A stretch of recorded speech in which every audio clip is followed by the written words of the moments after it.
Hey guys, welcome back to the channel. तो आज के वीडियो में हम मीडिया क्वेरी के बारे में बात करने वाले हैं। तो ये हमारा सीएसएस का लेक्चर 10 है।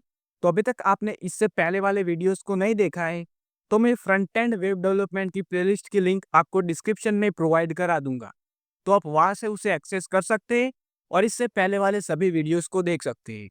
तो चलो, अब मैं यहाँ पर ओपन फोल्डर पे क्लिक करता हूँ और उसके बाद मैं यहाँ पर फोल्डर के अंदर जाता हूँ और यहाँ पर मैं राइट क्लिक करता हूँ और न्यू में जाके एक फोल्डर को क्रिएट करता हूँ और यहाँ पर मैं लिखता हूँ CSS लेक्चर 10। ओके, अब मैं यहाँ पर सिलेक्ट फोल्डर पे क्लिक करता हूँ जिससे कि ये हमारा VS कोड में ओपन हो जाएगा। अब मैं क्या करता हूँ, यहाँ पर इस वेलकम की विंडो को क्लोज करता हूँ और यहाँ पर मैं index.html बनाता हूँ। ओके, अब इसके अंदर मैं एक एक्सक्लेमेशन मार्क बनाता हूँ और उसके बाद एंटर करता हूँ जिससे कि हमारा बॉयलर प्लेट कोड यहाँ पर आ जाएगा। और अब मैं टाइटल में लिखता हूँ CSS लेक्चर 10। ओके, अब मैं यहाँ पर CSS की फाइल बनाता हूँ तो मैं यहाँ पर लिखता हूँ style.css। ओके, अब मैं क्या करता हूँ कि CSS को HTML के साथ लिंक करता हूँ। तो मैं यहाँ पर index.html में जाता हूँ और यहाँ पर टाइटल के नीचे लिंक टैग बनाता हूँ और इसके अंदर मैं इसे लिंक कर देता हूँ। ओके, तो चलो अब हम पढ़ना स्टार्ट करते हैं। अब देखो, जो मीडिया क्वेरी होती है ना, उसे हम रिस्पॉन्सिव वेबसाइट बनाने के लिए यूज करते हैं। मतलब कि देखो, अगर हमारी कोई वेबसाइट है जो हमारे लैपटॉप की स्क्रीन में ओपन है तो वहाँ पर क्या होगा कि उनका जो फॉन्ट साइज होगा, उसके बाद हमारे एलिमेंट का साइज होगा, उसके बाद कंटेनर का साइज होगा, इमेज की साइज होगी, वो थोड़ी बड़ी होगी। और अब इसी वेबसाइट को हमें फ़ॉन्ट के अंदर ओपन करना होगा तो वहाँ पर उसकी स्क्रीन थोड़ी छोटी होगी।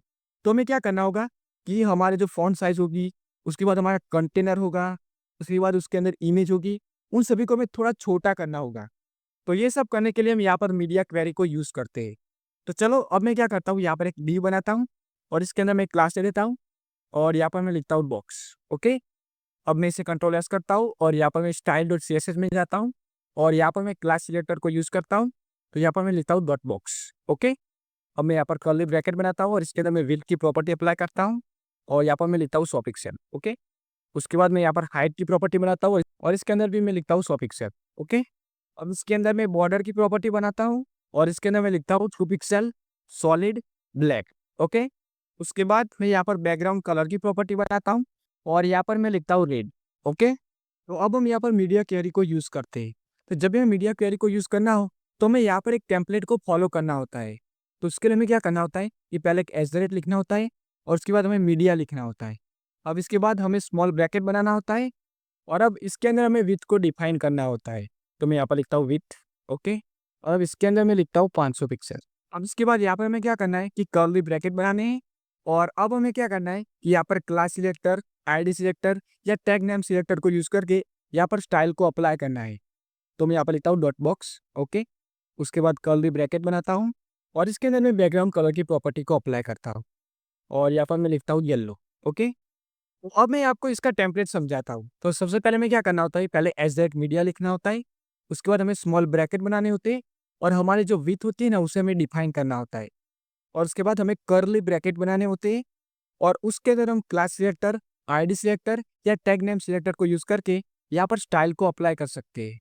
और अब ये जो स्टाइल होगी ना, वो तभी अप्लाई होगी जहाँ पर हमारी विड्थ 500 पिक्सल होगी। मतलब कि हमारी जो स्क्रीन होगी उसकी साइज़ 500 पिक्सल होगी, तभी ये स्टाइल अप्लाई होगी। तो हमें क्या करता है, उसे कंट्रोल एस करते हैं और अब हम इसका आउटपुट देखते हैं।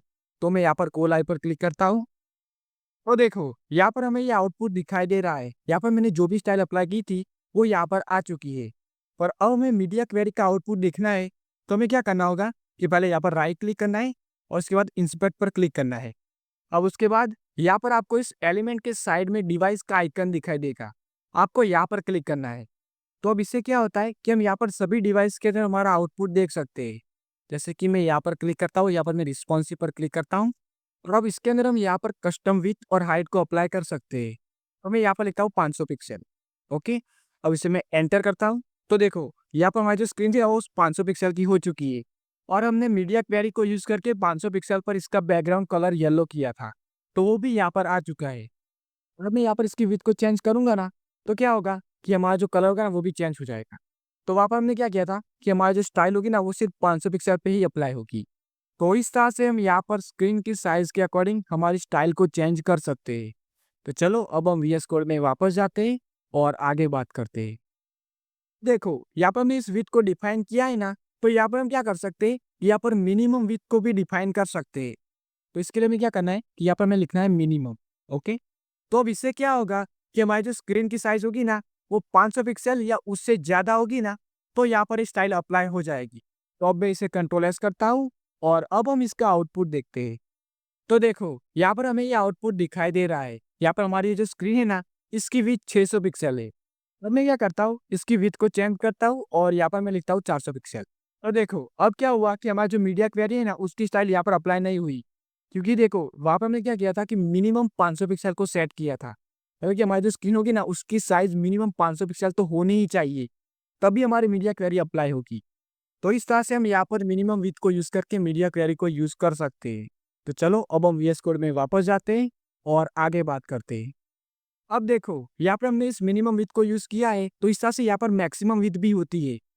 तो इसके लिए हमें क्या करना होता है, यहाँ पर हमने मैक्सिमम विड्थ लिखनी होती है और उसके बाद हम यहाँ पर इसकी वैल्यू को अप्लाई कर सकते हैं। जैसे कि मैं यहाँ पर लिखता हूँ 300 पिक्सल। तो अब इससे क्या होगा कि हमारी जो स्क्रीन की साइज होगी ना, वो 300 पिक्सल या उससे कम होगी ना, तो हमारी स्टाइल यहाँ पर अप्लाई हो जाएगी। तो अब मैं इसे कंट्रोल एस करता हूँ और अब हम इसका आउटपुट देखते हैं। तो देखो अभी यहाँ पर मीडिया क्वेरी की स्टाइल अप्लाई नहीं हो रही है। तो मैं क्या करता हूँ, यहाँ पर इसकी विड्थ को चेंज करता हूँ और यहाँ पर मैं लिखता हूँ 250 पिक्सल। ओके, तो देखो अब हमारी मीडिया क्वेरी की स्टाइल यहाँ पर अप्लाई हो चुकी है, क्योंकि वहाँ पर मैं सेट किया था मैक्सिमम 300 पिक्सल, मतलब कि 300 पिक्सल या उससे कम की साइज होगी ना, तो हमारी स्टाइल यहाँ पर अप्लाई हो जाएगी। तो इस तरह से यहाँ पर हम मीडिया क्वेरी के अंदर मैक्सिमम विड्थ को भी यूज़ कर सकते हैं। तो चलो अब हम वीएस कोड में वापस जाते हैं और आगे बात करते हैं। अब देखो अगर हमें ऐसा करना है कि हमें स्क्रीन की कोई पर्टिकुलर रेंज के अंदर स्टाइल को अप्लाई करना है, तो वो भी हम यहाँ पर कर सकते हैं। तो उसके लिए हमें क्या करना होता है कि यहाँ पर मैक्सिमम विड्थ और मिनिमम विड्थ दोनों की वैल्यू को अप्लाई करना होता है। तो अब मैं क्या करता हूँ कि यहाँ पर स्मॉल ब्रैकेट बनाता हूँ और इसके अंदर मैं लिखता हूँ मिनिमम विड्थ। ओके, और इसकी वैल्यू में मैं लिखता हूँ 400 पिक्सल। ओके, और यहाँ पर ये मैक्सिमम विड्थ की वैल्यू है ना, इसमें मैं लिखता हूँ 600 पिक्सल। ओके, और अब हमें यहाँ पर मिनिमम विड्थ और मैक्सिमम विड्थ के बीच में एंड लिखना है, तो मैं यहाँ पर लिखता हूँ एंड। ओके, तो अब इससे क्या होगा कि जब भी हमारी स्क्रीन की साइज 400 और 600 के बीच की होगी, तो वहाँ पर हमारी ये मीडिया क्वेरी की स्टाइल अप्लाई हो जाएगी। तो चलो अब हम इसे कंट्रोल एस करते हैं और अब हम इसका आउटपुट देखते हैं। तो देखो फिलहाल हमारी यहाँ पर मीडिया क्वेरी की स्टाइल अप्लाई नहीं हो रही है, तो मैं क्या करता हूँ, इसकी विड्थ के अंदर लिखता हूँ 450 पिक्सल। ओके, तो देखो अब हमारी यहाँ पर मीडिया क्वेरी की स्टाइल अप्लाई हो रही है, क्योंकि वहाँ पर हमने सेट किया था कि मिनिमम 400 पिक्सल और मैक्सिमम 600 पिक्सल की हमारी जो स्क्रीन होगी ना, वहाँ पर हमारी ये मीडिया क्वेरी की स्टाइल अप्लाई होगी। तो इस तरह से हम यहाँ पर कोई पर्टिकुलर स्क्रीन साइज के अंदर भी मीडिया क्वेरी को यूज़ कर सकते हैं। तो चलो अब हम वीएस कोड में वापस जाते हैं और आगे बात करते हैं। अब देखो ये जो मीडिया क्वेरी होती है ना, उसे हम बैकग्राउंड कलर के लिए यूज़ नहीं करते। ये तो मैंने आपको सिर्फ एक्सप्लेन करने के लिए यहाँ पर यूज़ किया है। इसका जो एक्चुअल वर्क होता है ना, उसे हम फॉन्ट साइज़ को छोटा या बड़ा करने के लिए या वहाँ जो कंटेनर हो उसे छोटा या बड़ा करने के लिए यूज़ करते हैं। और इसके अलावा हमारी कोई इमेज बहुत ही बड़ी है, तो उसे भी छोटा या बड़ा करने के लिए हम यहाँ पर यूज़ कर सकते हैं। तो अब हमने यहाँ पर सीएसएस के बारे में काफ़ी सारी चीज़ों को पढ़ लिया है। तो अब हम यहाँ पर प्रोजेक्ट बनाने वाले हैं। तो अभी मैं आपको 2 प्रोजेक्ट देना चाहता हूँ। इन प्रोजेक्ट में आपको क्या करना है कि मैं आपको लेआउट की इमेज दूँगा, आपको उन लेआउट को क्रिएट करना है। तो अब मैं क्या करता हूँ, इन दोनों प्रोजेक्ट की जो इमेज है ना, उसे मैं इस फ़ोल्डर में सेव करता हूँ। तो देखो, यहाँ पर मैंने इन दोनों इमेज को यहाँ पर सेव कर दिया है। एक का मैंने नाम लिखा है सीएसएस प्रोजेक्ट 1 और दूसरे का नाम मैंने लिखा है सीएसएस प्रोजेक्ट 2। तो आपको क्या करना है कि इन दोनों लेआउट को क्रिएट करना है। तो ये आपका प्रोजेक्ट होने वाला है। ओके? तो अब हम बात करते हैं कि आपको ये नोट्स कैसे मिलेगी। मतलब कि यहाँ पर हमने जो कोड किया है, तो आपको ये फाइल कैसे मिलेगी। तो मैंने डिस्क्रिप्शन में आपको वेबसाइट की लिंक दे दी है, या आप गूगल में डायरेक्ट भी सर्च कर सकते हैं srprogramist.blogspot.com। और उसके बाद वहाँ पर आपको नोट्स के सेक्शन में जाना है और उसके बाद लेक्चर नंबर के अकॉर्डिंग आपको इसे डाउनलोड कर देना है। जैसे कि ये हमारा सीएसएस का लेक्चर 10 है, तो वहाँ पर आपको सीएसएस लेक्चर 10 लिखा हुआ दिखाई देगा। उसके सामने जो डाउनलोड का बटन होगा ना, वहाँ पर आपको क्लिक करना है। जैसे आप वहाँ पर क्लिक करेंगे तो आप ड्राइव में रिडायरेक्ट हो जाएंगे।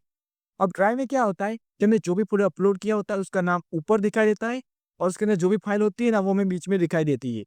तो यहाँ पर मैंने 2 फाइल बनाई है और यहाँ पर मैंने 2 इमेज को यहाँ पर सेव किया है। तो आपको ये चारों चीज़ वहाँ पर दिखाई देगी। तो आपको इसे डाउनलोड कर देना है। तो इस तरह से आपको नोट्स मिलने वाली है। सो आई होप आज के वीडियो में मैंने आपको जो भी समझाया वो आपको समझ आ गया होगा, और अभी तक आपने हमारे चैनल को सब्सक्राइब नहीं किया है तो प्लीज़ सब्सक्राइब कर देना। So thanks for watching and I will meet you in next one.